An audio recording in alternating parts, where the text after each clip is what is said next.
पंतप्रधान नरेंद्र मोदींकडून सुनीता विल्यम्स यांचं पृथ्वीवर पुन्हा स्वागत करत केली पोस्ट। मोदींनी केलं सुनीता विल्यम्स यांच्या कामगिरीचं कौतुक।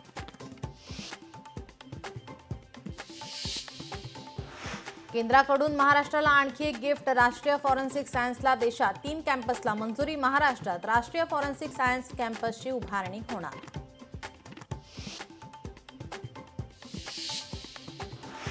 विधिमंडळात आशिष शेलार जयंत पाटलांमध्ये चर्चा। दोघांमधील चर्चेचा विषय गुलदस्त्यात। भाजपा नेत्यांसोबत जयंत पाटलांची वाढती जवळी।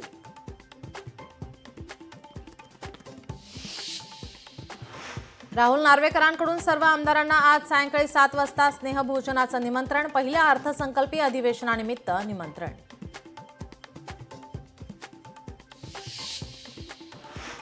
मुंबई महानगरपालिका निवडणुकीच्या पार्श्वभूमीवर मनसेची तयारी। मुंबईत आता संघटनात्मक रचनेत बदल होणार।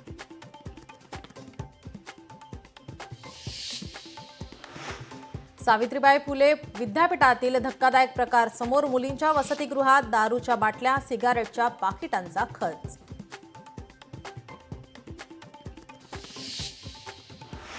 आज सायंकाळपर्यंत जायकवाडीच्या कालव्यातून परभणीत पाणी पोहोचणार। जिल्ह्यातील लाभ क्षेत्रासह शेतकऱ्यांना पाणी मिळण्यासाठी उभाटाकडून करण्यात आलं होतं आंदोलन।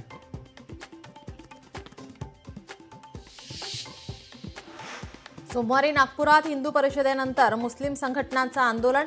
आंदोलनाप्रकरणी आता फहीम शमीम खानवर गणेशपेठ पोलीस ठाण्यात गुन्हा दाखल।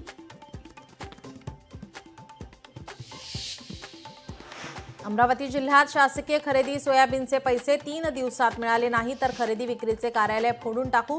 ठाकरे गटाचे पराग गुडधे यांचा इशारा।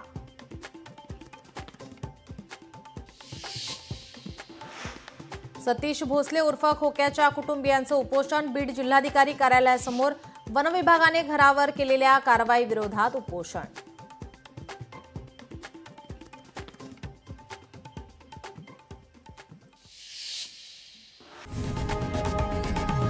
लोकशाही मराठी ऐका, पहा, जागरूक रहा।